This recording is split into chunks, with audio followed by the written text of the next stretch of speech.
계속 전해드리는 것처럼 코로나19 신규 확진자 이틀 연속 지금 최다 기록을 세우고 있고요. 위중증 환자 수도 733명이 나왔죠. 연일 역시 최다치를 경신하고 있습니다. 특히 오미크론 변이에 감염된 것으로 확인된 5명이 최소 80명과 접촉한 것으로도 확인돼서 지역사회로 전파됐을 가능성도 제기되고 있습니다.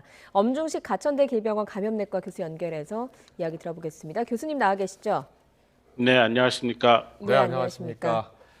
먼저 연일 확진자 수, 위중증 환자 수가 최고치를 기록하고 있는데요. 이대로 가면 환자 수가 이달 중순쯤 하루 확진자 수 7,000명대까지도 갈 수 있다 이런 전망이 나오고 있습니다. 앞으로 더 늘어날 가능성이 있다고 보십니까? 예, 최근에 그 수도권을 포함하는 그 지역사회 감염 전파의 재생산 지수를 보면 예. 1.14에서 1.15 정도로 나옵니다. 예. 이 정도 수치면은 아마 이번 달 내에 방역 강화가 이루어지지 않는다면 뭐 당연히 7,000명을 넘어설 것 같고요. 예. 만약에 이 상승폭이 급격하게 가팔라지는 경우에는 뭐 10,000명까지도 나올 수 있는 그런 조건을 갖춘 상태라고 보고 있습니다. 네, 10,000명까지도 나올 수 있는 조건이 이미 갖춰진 상태. 지금 전문가들 사이에서는 방역 당국이 뭔가를 놓치고 있다. 엄중식 교수님도 지난번에 저희와 연결을 했을 때 거리 두기를 제때 강화하는 안이 나오지 않은 것에 대한 아쉬움을 토로하시지 않았습니까? 예, 그 11월 달만 700명 이상이 사망을 했습니다. 네. 코로나19의 그 전파와 위중증 환자 발생 비율이 이 단계적 일상 회복을 하기 전과는 다른 양상을 보이고 있는 게 사실이거든요. 예. 위중증 환자 발생 비율이 2배 이상으로 나오고 있고 실제 지금도 계속 사망을 하고 수도권을 비롯해서 이제는 전국의 중증병상이 75% 이상 차 있는 상황이기 때문에 애초에 단계적 일상회복을 시작할 때에 이 일상회복을 멈추기 위한 조건을 거의 다 갖춘 상황입니다. 예. 이런 상태에서 빨리 조치를 하지 않으면은 이 조치를 취한 뒤에 전파가 차단될 때까지 한 2, 3주가 걸리기 때문에 이 기간 중에 더 많은 사망자가 또 더 많은 위중증 환자가 발생하면서 의료 대응 체계가 무너질 가능성이 있다고 생각을 하고 있습니다. 네, 네. 의료 대응 체계가 무너질 가능성도 있다. 중증 환자들을 지금 당장 통제하지 못한다면 의사들도 어쩔 수 없는 그런 통제불능의 상태도 올 수 있다고 보십니까? 사실 뭐 생각하고 싶지 않은 그런 상황이지만 네. 최근에 수도권의 중증병상 상황을 보면은 예. 중증병상에 입원했던 분이 호전이 돼서 그 자리를 비우거나 예. 아니면은 사망자가 나와야지만 다른 환자를 받을 수 있는 상황입니다. 예. 지금 수도권의 환자는 충청권으로 보내고 충청권의 그 확진자는 중증 환자를 대구 경북 쪽으로 보내는 이런 상황이 지금 벌어지고 있기 때문에 예.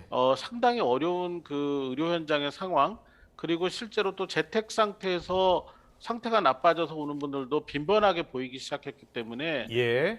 지금은 멈춰야 된다 이렇게 생각을 합니다. 예, 정부도 방역 당국도 내일쯤에 거리두기 내용을 발표를 할 것 같습니다. 좀 지금 들려오는 소리에 따르면 4단계 조치에 준하는 조치를 준비 중이다 이렇게 이야기를 하고 있거든요. 늦었지만 그래도 지금이라도 좀 시행을 해야 되겠죠. 예, 뭐 당연히 안 하는 것보단 낫습니다. 그런데 지금 우리가 4단계 사회적 거리두기를 했을 때를 생각해 보면은 예. 확진자가 1,500명에서 2,000명 정도가 나오는 수준에서 더 번지지 않게 막는 정도였습니다. 그랬군요. 근데 지금은 4,000명, 5,000명이 나오고 있는 상황이라서 4단계 정도의 거리두기로 얼마나 짧은 시간 동안에 많은 환자를 줄일 수 있을지 조금 그 의문이 들고요. 예. 조금 더 강력한 방안을 취하지 않으면은 우리가 원하는 시간 안에 다시 단계적 일상 회복을 시작할 수 있는 조건을 만들기 어려울 수도 있다 이렇게 생각을 합니다. 아, 그렇군요. 4단계 조치로는 좀 미흡한 것 같다. 좀 더 강력한 조치가 필요하다. 이렇게 이야기해 주셨는데 원래 우리가 단계적 일상 회복으로 들어가기 전에 합의한 게 있었습니다. 중증 환자 수가 크게 늘 경우에는 바로 비상 계획에 들어간다는 거였는데 지금 상황이라면 바로 비상 조치에 들어가야 하는 상황이죠. 예, 지금 뭐 앞서 말씀드린 것처럼 사망자 수가 이전에 단계적 일상 회복을 시작하기 전 단계보다 예. 적어도 2배에서 3배가 많아진 것과 유사한 상황이고 예. 위중증 환자도 지금 2배 이상 늘어난 상황입니다. 그리고 병상 확보는 굉장히 더디게 진행이 되고 있고 현장의 의료진들은 소진되다 못해 이제 자리를 뜨는 사람들이 생겨나고 있는데 아. 이제 이런 상황이 되면은 앞으로 2, 3주 후에 환자가 폭증할 때는 견딜 수 없는 상황이 일어난다고 생각을 합니다. 예. 네. 그래서 마련한 것이 재택치료긴 한데요. 교수님 앞서서서 재택치료 중에 지금 상태가 나빠지는 사람들이 나오고 있다 이렇게 설명을 해주셨거든요. 재택에 좀 방치가 안 되려고 하려면 조금 더 세밀한 대책 마련이 좀 필요할 것 같은데 어떤 것들이 좀 필요하겠습니까? 사실 재택 치료가 좋은 방법이거나 아니면 안전한 방법이기 때문에 선택하는 것은 아니고 네. 결국 확진자가 많이 나오는 상황에서 정해진 의료 자원, 특히 병상을 효율화하기 위해서 하는 방법입니다. 이것을 예. 안전하게 하려면 결국 환자 분류를 잘해야 됩니다. 재택 치료 대상이 될 수 있는 환자 분류를 정확하게 해야지만 위중증으로 진행하는 환자를 최소화시킬 수가 있거든요. 예, 예. 그렇기 때문에 위중증 환자 비율이 낮은 40대 이하의 고위험 질환이 없는 분들은 재택 치료를 원칙으로 하고 네네. 그리고 50대, 60대 중에 고위험군이 있는 분들 경우에는 상황을 잘 판단을 해서 생활치료센터나 경증병원에 입원을 시키고 70대 이상의 경우에는 사망률도 높고 예. 중증으로 진행할 가능성이 높기 때문에 가급적 빠른 입원을 하고 예. 입원 후에 5일 내지 7일 사이에 중증으로 진행하지 않으면 그때 빨리 퇴원을 시켜서 재택 관리를 하는 것이 좀 더 효율적이고 안전하다고 생각을 합니다. 네, 알겠습니다. 환자 분류를 좀 더 세밀하게 할 필요가 있는 그런 상황이다라고 이야기해 주셨고요. 현재 가장 우려스러운 또 상황이 발생했습니다. 오미크론 변이 바이러스인데요. 국내에서도 지금 감염 사례가 확인됐고 5명이고요. 그런데 5명 가운데 일부가 지금 동선을 속였고요. 그래서 접촉한 사람이 80명 가까이 된다고 확인이 되고 있습니다. 지역사회 전파 가능성이 지금 있는 상황으로 보십니까? 사실상 지역사회 전파가 일어나고 있는 상황이고요. 예. 지금 확인된 거는 3차 전파까지가 일어난 것으로 보여집니다. 네. 그리고 접촉자 조사를 하고 있지만 경우에 따라서는 4차 전파도 가능한 그런 상황이 됐고요. 예. 이 감염이 확인되고 굉장히 짧은 시간 동안에 이런 N차 전파가 일어나는 것으로 보면 지금 뭐 남아공에서 일어나는 상황과 같이 예. 이 오미크론 변이 바이러스의 전파력이 상당히 강력한 것 같다. 지금 델타 변이 바이러스보다 더 강력한 전파력을 가질 가능성이 있다라고 보고 있습니다. 예, 네. 예. 지금 뭐 오미크론 변이가 발견이 됐고 교수님 말씀하신 대로 4차 전파까지 지금 우려가 되는 상황이라고 한다면 국내 지금 확진자도 워낙 많이 나오고 있고 상황이 안 좋은 상황이기 때문에 최대한 이 나이지리아나 이런 곳에서 들어오는 사람들의 입국을 좀 막는 조치가 필요할 것 같은데 지금은 8개국 입국만 막고 있거든요. 조금 더 강화해서 이런 퍼지는 시기를 늦출 필요가 있지 않겠습니까? 예, 물론 입국 제한을 좀 더 확대할 필요가 있고, 그다음 지금 정부에서 모든 입국자들을 앞으로는 10일간 자가격리를 하도록 예, 예. 지침을 바꿨습니다. 네네. 그래서 국내 유입되는 걸 최대한 막기 위한 노력을 하고 있는 상황인데요. 예. 그렇지만 유입을 완전히 막기는 어려운 상황이고 이미 유입이 된 상태에서 국내 유행을 막는 것이 더 중요합니다. 예. 국내 유행을 막기 위해서는 결국 사회적 거리두기라는 방법을 택할 수밖에 없는데요. 네. 지금 현재 우리나라의 그 유행 양상이 심해지고 있는 것과 또 오미크론이라는 새로운 변이 바이러스의 전파를 차단하기 위해서라도 사회적 거리두기를 빨리 시행을 할 필요가 있습니다. 네, 네. 좀 더 강력한 사회적 거리두기 조치가 필요한 상황이다라고 거듭 강조하고 계시는데요. 그 오미크론 변이에 대한 연구가 아직은 지금 불충분해서 여러 가지 분석이 나오고 있습니다. 독일의 전문가는 오미크론이 경증이기 때문에 오히려 코로나19 팬데믹 종식을 앞당기는 크리스마스 선물이 될 수 있다라고 하기도 했는데 어떻게 보고 계십니까? 이 가능성에 대해서. 네, 저는 뭐 희망 사항이라고 보고요. 네. 아직은 그 자료가 많지 않기 때문에 예. 이렇게 너무 긍정적으로 생각하기는 좀 어렵다고 봅니다. 네. 그리고 실제로 유행하는 나라마다 인구 구조나 또는 백신 접종률 그리고 사회적 거리두기와 같은 물리적 대응책의 시행 여부에 따라서 이런 전파력이나 치명률이 많이 변화할 수가 있습니다.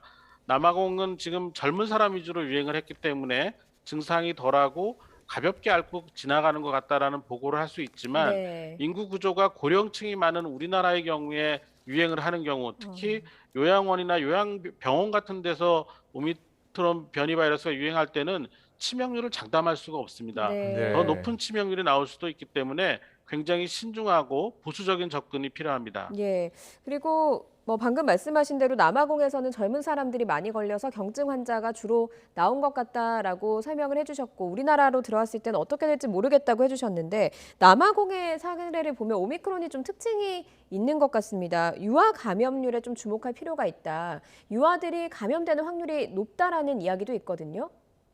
예, 실제로 이제 그 오미크론 변이 바이러스 유행 지역의 특성상 젊은 사람들 또 그 젊은 사람들이 많이 살기 때문에 영유아들을 포함한 어린이들도 많이 거주를 하는 것 같습니다. 그래서 네. 거기에서 발생이 많은 것 같은데요.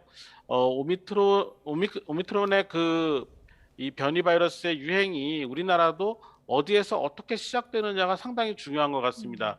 그래서 인구가 밀집된 지역 그리고 그 중에서도 이 젊은층 어린이들이 많이 사는 지역에서 유행을 하면 같은 유사한 양상을 보일 수도 있고 네. 반대로 이 고령층을 중심으로 해서 퍼져나가는 경우에는 또 다른 양상을 보일 수도 있다고 생각을 합니다. 그렇군요. 아, 엄 교수님 마지막으로요. 오미크론이 이 남아프리카 공화국에서 3, 4주 만에 우세종이 됐다고 하거든요. 우리나라 같은 경우에는 지금 현재 대부분 델타 변이 바이러스 아니겠습니까? 우리나라에 오미크론이 퍼지면 역시 우리나라도 오미크론이 우세종이 되는 겁니까? 지금 오미크론의 전파력이 남아공의 상황을 보면은 델타 변이 바이러스보다 더 우세할 가능성이 있다라는 근거가 될 만한 자료들이 나오고 있기 때문에 네. 예. 우리나라에서도 오미크론이 실제 이제 유행하는 양상을 잘 봐야 되는데 네. 저는 오미크론의 그 치명률 같은 것들이 확실하지 않은 상황에서는 아, 이게 우세종이 되는 게 꼭 바람직하다고 보지도 않습니다. 그렇기 때문에 예. 이런 것들이 이 확인이 되는 그 시간을 벌어야 되고 예. 그 시간을 벌기 위해서는 결국 전파 차단을 위한 거리두기가 필요하다는 말씀을 다시 한번 드리겠습니다. 네. 예. 만약에요, 오미크론이 우세종이 된다면 혹시 백신을 다시 만들어야 되는 상황도 오는 겁니까?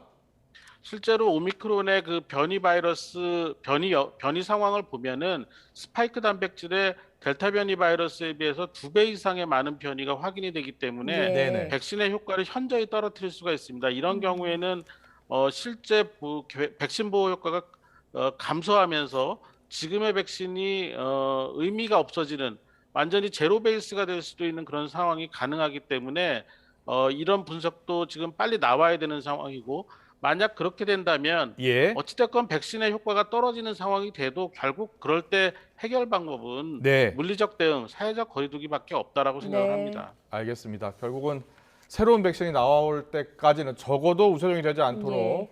그런 방역 조치가 필요한 상황인 것 같습니다. 지금까지 엄중식 가천대 길병원 감염내과 교수와 얘기 나눠봤습니다. 오늘 말씀 잘 들었습니다. 고맙습니다. 감사합니다.